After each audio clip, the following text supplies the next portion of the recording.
gudoomiyaha gobolka banaadir ahna duqa magaalada muqdisho mudane maxamed axmed amiir ayaa gudoomiyey shir looga hadlaya shaqooyinka waaxda howlaha guud ee maamulka gobolka banaadir ay ka wadaan magaalada tan muqdisho iyo qorshaha mashruuca nagaad ee dib u dhiska kaabayaasha dhaqaalaha iyo biyo-mareennada caasimadda. gudoomiye ku-xigeenka howlaha guud ee maamulka gobolka banaadir xasan maxamed jimcaale ayaa ka warbixiyey daraasadaha laga sameeyey biyo-mareennada caasimadda iyo qorshaha xalka waara loogu raadinayo iyadoo mashruuca nagaad ee horumarinta kaabayaasha lagu dhisi doono wadooyin dhowr ah iyo biyo-mareennada caasimadda. yeeray duqa magaalada muqdisho ana gudoomiyaha gobolka banaadir qaybta howlaha guud gaar ahaan guddiga u xilsaarnaa tenderka mashaariic ilaa iyo 18 kilomitir gaarayso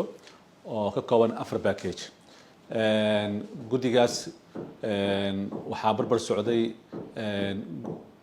unitka ama qaybta BIU oo iyagu si gaar u xilsaaran mashaariicda World Bankiga kuwaasoo la falgala qaybta howlaha guud ee dowladda hoose xamar. duqa magaalada muqdisho wuxuu warbixin ka dhageystay unitka BIU iyo sidoo kale guddiga u xilsaaran tenderka oo hadda hawshiisu meel dhexe marayso.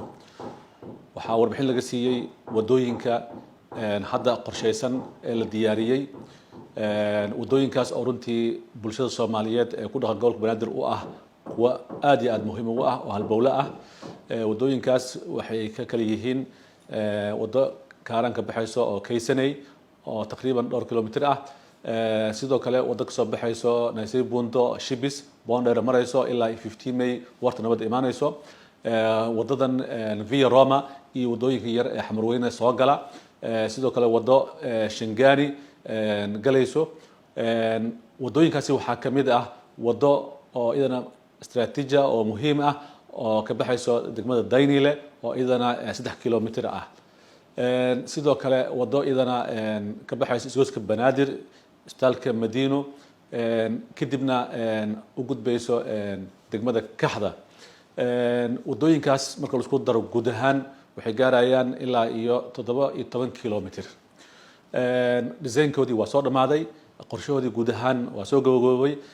waxaan sameynay xayeysiintii waxaan kadib waxaan u saarnay guddi oo runtii arrinka asiga ah ka shaqeeyo go'aana ka gaara.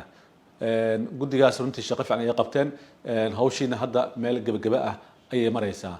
waxaan rajaynaynaa insha Allah tacaala bishan intaysan dhamaanin in arrinka asiga ah go'aan laga gaaro uu soo dhamaado.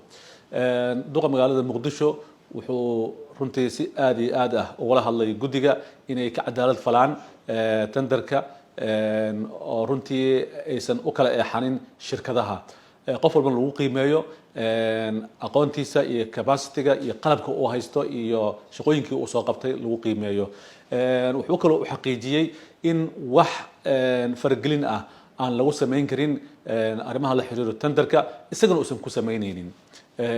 arrintaas ida runtii aad bay noo soo jiidatay. waan ugu mahad celinaynaa duqa magaalada muqdisho gudoomiye Amiir. sidoo kale duqa magaalada muqdisho waxaan warbixin ka siinay arrimaha la xiriiro biyo-mareennada oo iyadana muddooyinkii la soo dhaafay shaqooyin fiican ay ka socdeen taasoo daahfurkeedii ahaa bishii Juulaay sanadkan. warbixintii koowaadna la keenay 2 bil ka hor. haatanna daraasadii ay soo dhamaatay design-ka ugu dambeeyana la keeni doono hadduu Ilaahay yiraahdo January horaanteeda. magaalada muqdisho guud ahaan biyo-mareennadeeda waxaan rajaynayaa in xalkeedii uu soo dhamaan doono bisha January. February-na loo gudbi doono fulintii insha Allah tacaala.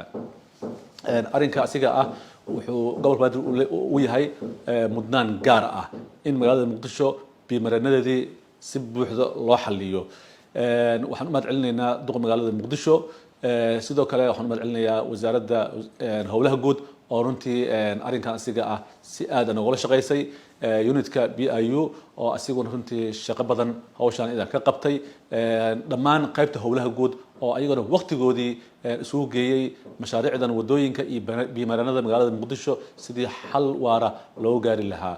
magaalada muqdisho waxay wadada saartay wadadii horumarka ahayd sanadkan 2025 ee noo bilaabanayo maalmo kadib qorshayaashan runtii aad bay runtii ay u badan yihiin waxaan rajaynaynaa in horumar la taaban karo magaalada muqdisho aan gaarsiino taasoo runtii ugu dambeynna gaarsiin doonto doorasho qof iyo cod ah waa mahadsantihiin duqa muqdisho ayaa kula dardaarmay howlwadeennada waaxda howlaha guud iyo mashruuca nagaad in la dardargeliyo qorshayaasha wax looga qabanayo arrimaha biyo-mareennada iyo dib u dhiska kaabayaasha dhaqaalaha taasoo hortabin u leh caasimadda.